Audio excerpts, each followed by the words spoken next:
to fail to control the anxiety that she could relieve only by banning me from the house now and then.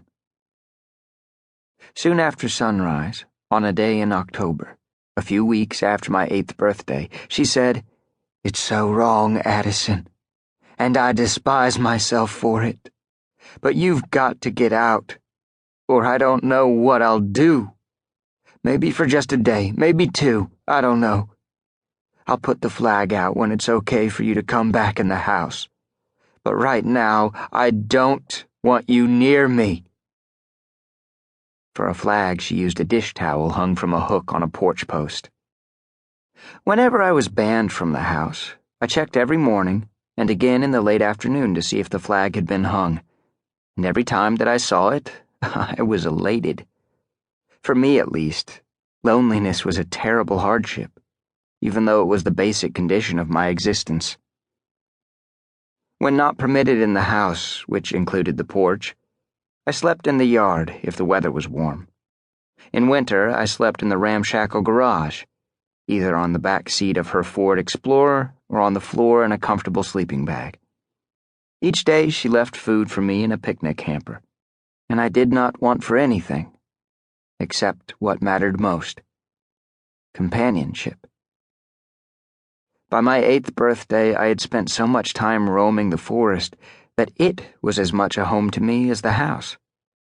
Nothing in nature's greenwood feared me or was repelled merely by the sight of me.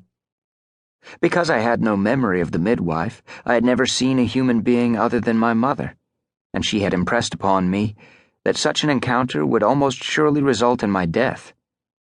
But what traveled on wings or 4 feet did not judge me. Furthermore, I possessed considerable strength for my age, and quickness, and at all times an intuitive sense of where I was in the woods, and of how best to navigate there.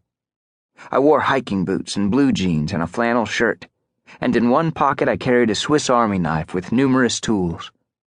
I was 8, but older than 8 in many ways. A boy, but not a boy like any other. The most beautiful works of humanity, which I had seen in books of photography, were not as bewitching as any mixed hardwood forest. Oaks and maples and birches and cherry. And there were alders, the humble tree that even experienced woodsmen often fail to notice. So hardy that half the city of Venice, Italy, is still supported by alder piles that have withstood the ceaseless action of the sea for centuries. Wild acacia blooming red in summer. Wake robin with its enormous white flowers, and all the graceful ferns, holly fern and licorice fern, and daintily cut pulcherrimum, and ostrich ferns with their fronds arranged like shuttlecocks. Because my mother loved nature and had a library of reference books, I knew the names of things.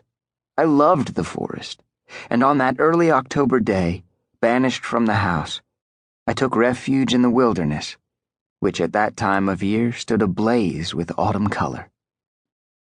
More than a mile from the house, I came to a favorite place, a formation of limestone sculpted by millennia of weather into soft, flowing forms that made it appear to be melting.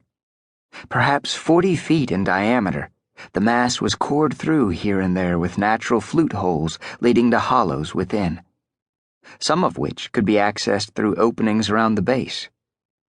When the wind was strong enough and blew from the north, it made a worthy instrument of the limestone and piped from it the most haunting sounds.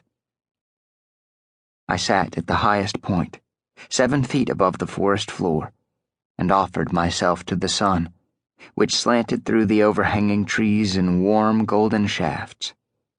The resplendent woods were filled with nearly as much birdsong as color, mostly juncos and orioles. But the hair-streak butterflies that had dazzled with their blue wings were gone with the summer.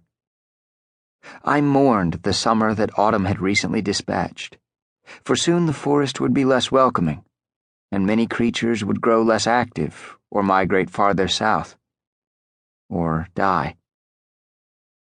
When the wolf appeared, I was not surprised, for I had seen a few before, whizzing through the trees, so silent that they might have been ghosts of wolves long gone. For years these mountains had been